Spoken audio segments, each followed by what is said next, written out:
खबर आ रही है अरविंद केजरीवाल से जुड़ी हुई, जिनकी जमानत पर आज दिल्ली हाई कोर्ट फैसला सुना सकता है। बिल्कुल बड़ी खबर केजरीवाल से जुड़ी हुई। आज अहम दिन है, बड़ा दिन है केजरीवाल के लिए, आप कह सकते हैं। दिल्ली हाईकोर्ट के फैसले को सुप्रीम कोर्ट ने भी चुनौती दी गई थी केजरीवाल की ओर से, जहां पर उन्हें कल झटका लगा। अब आज जमानत याचिका पर दिल्ली हाईकोर्ट फैसला सुनाएगा। दोपहर 2:30 बजे कहा जा रहा है कि दिल्ली हाईकोर्ट की ओर से फैसला सुनाया जाएगा। बेल मिलेगी केजरीवाल को या फिर जेल में ही उन्हें रहना होगा, आज ये साफ हो जाएगा। कोर्ट का फैसला दोपहर 2:30 बजे। केजरीवाल के वकील जमानत के लिए, रिहाई के लिए सुप्रीम कोर्ट भी गए थे। सुप्रीम कोर्ट ने कहा कि पहले हाई कोर्ट के फैसले का इंतजार कर लें, उसके बाद हम इस मामले को suनेंगे। आज पूरी उम्मीद है कि दिल्ली हाई कोर्ट इस पर अपनी राय सामने रख देगा, अपना फैसला सामने रख देगा। बिल्कुल, देखिए निचली अदालत से केजरीवाल को जमानत मिल गई थी और आम आदमी पार्टी के नेताओं और कार्यकर्ताओं में जबरदस्त खुशी उस दौरान देखने को मिली थी, लेकिन फिर ईडी की ओर से दिल्ली हाई कोर्ट का रुख किया गया था और हाई कोर्ट से झटका केजरीवाल को लग गया था। ज्यादा जानकारी ले लेते हैं इस पूरी खबर पर। मेरे साथ दिल्ली से आयुष शर्मा जुड़ गए हैं, इंडियन न्यूज संवाददाता।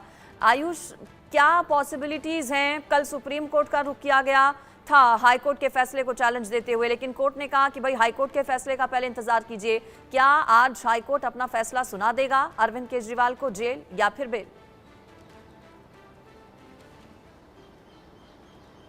जी बिल्कुल, आज 2:30 बजे डॉक्टर जस्टिस सुधीर कुमार जैन की एक बेंच बैठेगी, जिसमें अरविंद केजरीवाल के द्वारा, माफ़ कीजिए, जिसमें ईडी के द्वारा दलील की दी गई थी दिल्ली हाई कोर्ट में, और ये बात कही गई थी कि राउस एवेन्यू कोर्ट ने जो अरविंद केजरीवाल को बेल दी है वो गलत है। इन आधारों पर अरविंद केजरीवाल को बेल नहीं दी जा सकती। और दूसरी अहम बात जो ईडी की तरफ से कही गई थी वो ये थी कि उनको नहीं सुना गया, यानी राउस एवेन्यू कोर्ट ने पूरा मौका ईडी को नहीं दिया अपनी दलीलें रखने की। ये सारी बातें हाई कोर्ट में जब रखी गई तो हाई कोर्ट ने शुक्रवार की शाम को इस पूरे मामले में अपना फैसला सुरक्षित रख लिया था।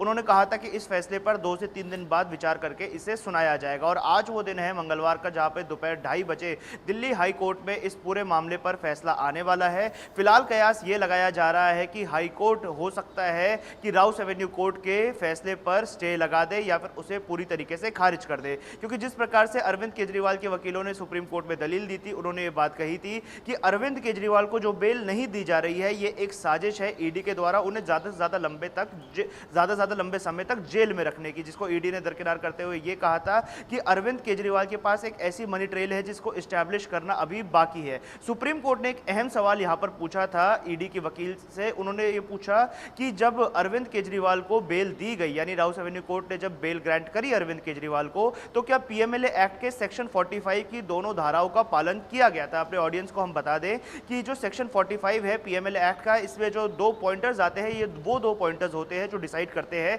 कि अक्यूज्ड को बेल दी जाएगी या नहीं दी जाएगी। अगर बेल दी जाएगी तो किन ग्राउंड्स पर बेल दी जाएगी। तो इस पे ईडी के वकील ने ये जवाब दिया था सुप्रीम कोर्ट में कि जी नहीं, इन दोनों मानकों का पालन राउस एवेन्यू कोर्ट ने नहीं किया था। सुप्रीम कोर्ट ने भी इस पूरे मामले पर अपना फैसला सुरक्षित रखते हुए ये कहा था कि इस पे बाद में सुनवाई की जाएगी जब हाई कोर्ट का फैसला आ जाएगा। यानी आज 2:30 बजे अरविंद केजरीवाल की किस्मत कहीं ना कहीं तय होने वाली है कि क्या वो तिहाड़ जेल से बाहर आएंगे या कुछ और समय तक उन्हें फिलहाल तिहाड़ जेल के अंदर ही रहना पड़ेगा। और यहां पर अहम बात यह हो जाती है कि जो हाई कोर्ट का फैसला है उसी के आधार पर सुप्रीम कोर्ट में आगे की कार्रवाई की जाएगी। आयुष, बहुत शुक्रिया, आप हमारे साथ जुड़े इस जानकारी के साथ।